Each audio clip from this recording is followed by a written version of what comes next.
Ada 3 poin yang disampaikan ya tentang karakter atau gaya kepemimpinan Umar bin Abdul Aziz.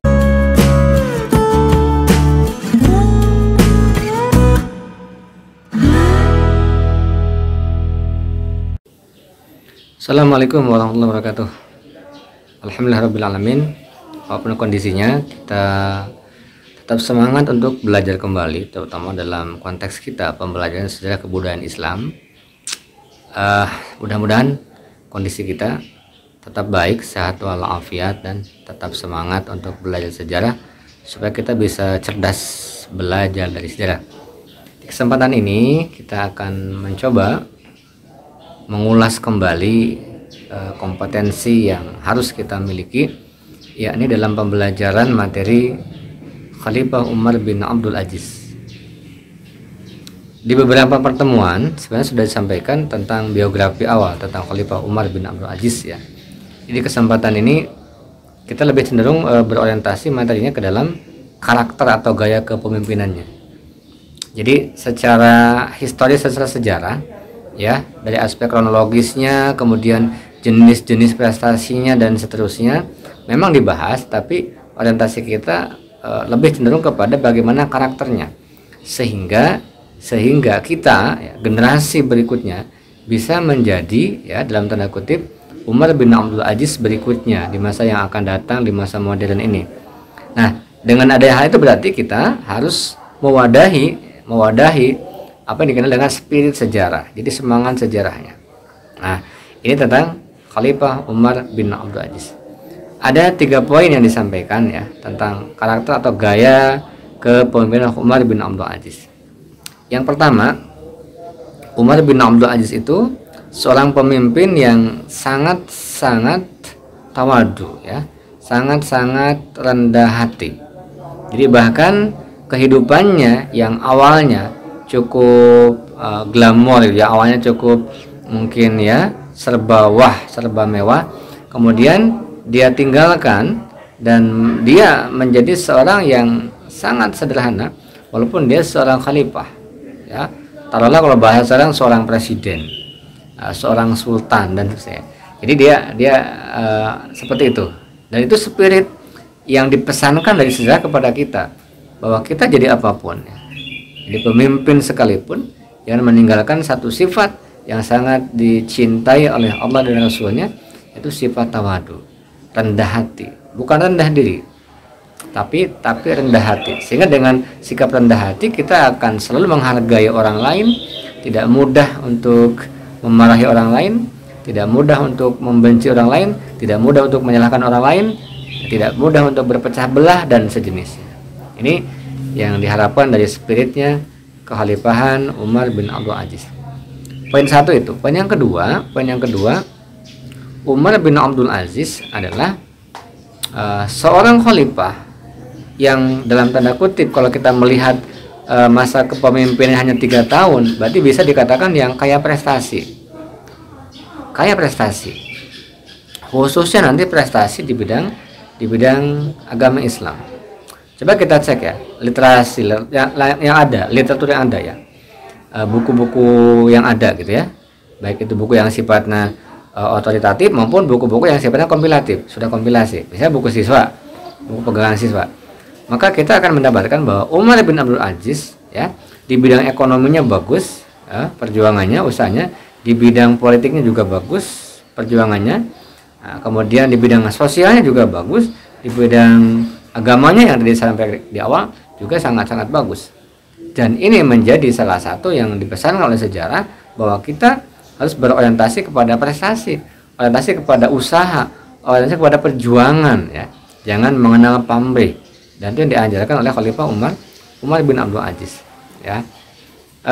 Misalnya dalam hal ekonomi misalnya, menjalin kerjasama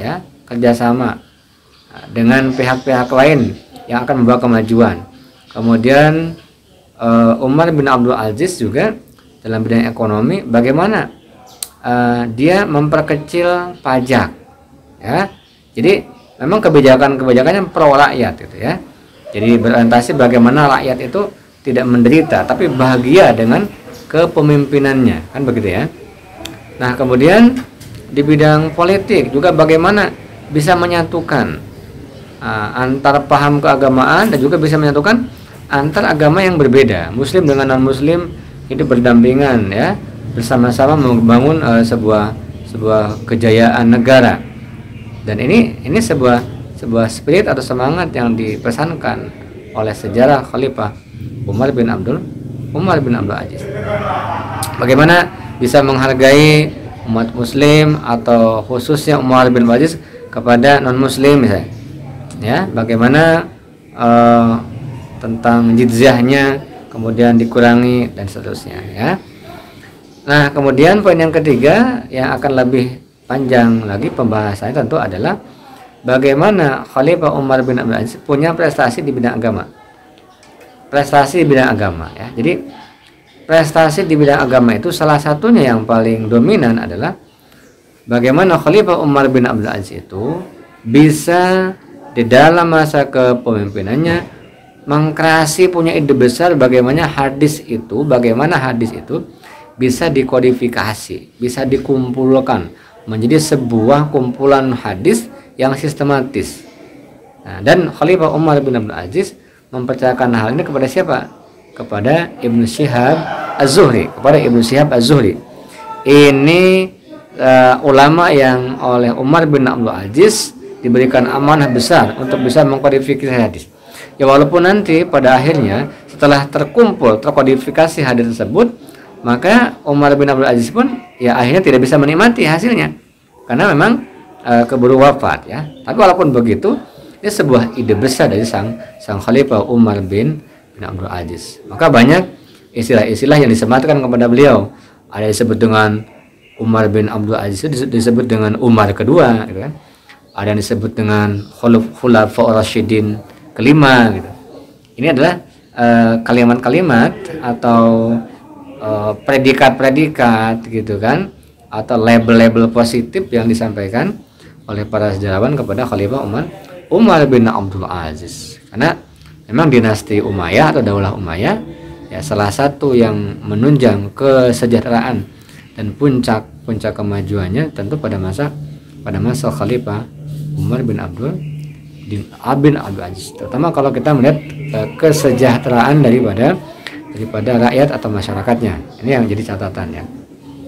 Nah, tiga poin ini akan melengkapi sebenarnya, walaupun ya tidak tersampaikan secara terstruktur sistematis, tapi paling tidak kita dapat poinnya bahwa kalau belajar tentang Khalifah Umar bin Abdul Aziz itu, mari kita geserkan sedikit, bukan hanya belajar di dalam sejarah politiknya, karena kebanyakan ketika kita belajar sejarah dari Daulah Umayyah bahkan sebelumnya dari Khulafaur Rasyidin, Daulah Umayyah gitu kan, itu kebanyakan yang kita pelajari adalah sejarah politik. Padahal masih banyak yang akan di breakdown, yang akan diturunkan menjadi sebuah zaman yang lalu kemudian dikonstruksi menjadi kemajuan zaman sekarang itu banyak. Sebagaimana ada sejarah ekonominya, sejarah sosialnya gitu kan, sejarah ilmu pengetahuannya, dan itu yang harus kita fokus sebenarnya ya. Walaupun sejarah politik ya jangan dilupakan, karena Islam itu ya tidak bisa dipisahkan dengan politik. Nah, jadi poin-poin tadi sebenarnya yang menjadi bahasan kita. Maka anak sekalian, jadi di kesempatan ini silakan kalian bisa mengeksplor lagi tentang Khalifah Umar bin Abdul Aziz, terutama dalam hal kepribadian atau gaya kepemimpinannya ya. Sehingga dari gaya kepemimpinan itu sebenarnya nanti akan meresap kepada kalian dapat hikmahnya, sehingga kalian ketika menjadi seseorang jadi apapun itu, jadi pemimpin misalnya, maka tidak akan melupakan karakter dan gaya kepemimpinan Umar bin Abdul Aziz. Sekian, tetap semangat dalam belajar sejarah. Assalamualaikum warahmatullahi wabarakatuh.